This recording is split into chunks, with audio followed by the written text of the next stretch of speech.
बहुत समय पहले की बात है। एक गांव में एक लकड़हारा रहता था। वह अपनी रोजी रोटी के लिए दिन भर जंगल में लकड़ी काटता और रोज शाम को पास के बाजार में जाकर उन्हें बेच देता था।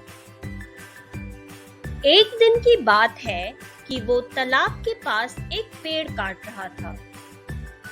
उसी समय उस लकड़हारे से उसकी कुल्हाड़ी हाथ से छूटकर नदी में गिर जाती है।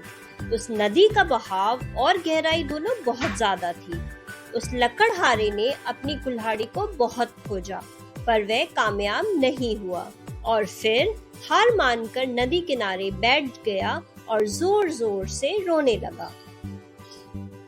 लकड़हारे की रोने की आवाज सुनकर वहां नदी की देवी आ जाती है। उन्होंने लकड़हारे से पूछा, बेटा क्या हुआ? तुम इतना क्यों रो रहे हो?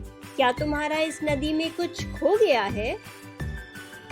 नदी की देवी के सवाल पूछते ही लकड़हारे ने उन्हें अपनी कुल्हाड़ी गिरने की कहानी सुना दी। फिर क्या था, वह नदी की देवी उसकी मदद के लिए एकदम से गायब हो गई और नदी के अंदर से एक सोने की कुल्हाड़ी लेकर प्रकट हुई और उस गरीब लकड़हारे से पूछा कि क्या यह सोने की कुल्हाड़ी तुम्हारी है?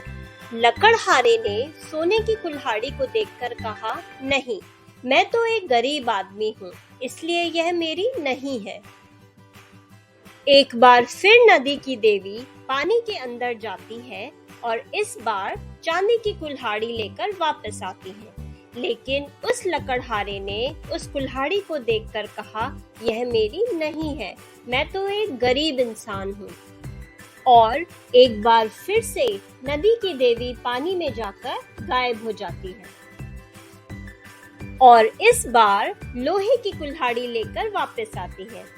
तभी वो गरीब लकड़हारा खुश होकर कहता है कि हाँ, यह उसी की कुल्हाड़ी है। लकड़हारे की इतनी ईमानदारी को देखकर नदी की देवी को बहुत अच्छा लगता है। उन्होंने लकड़हारे से कहा कि तुम्हारे मन में बिल्कुल भी लालच नहीं है।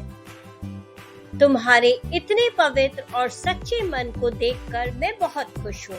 मैं तुम्हें उपहार में सोने और चांदी दोनों ही कुल्हाड़ियाँ देना चाहती हूँ।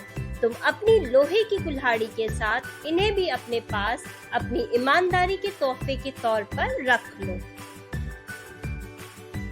कहानी की सीख, हमारे पास जो है उसमें संतुष्ट रहने की कोशिश करनी चाहिए और जो चाहिए उसके लिए कड़ी मेहनत करनी चाहिए। यह सच है कि ईमानदारी से बड़ी दौलत कुछ भी नहीं है। Thank you for watching. If you like the video, please subscribe and share.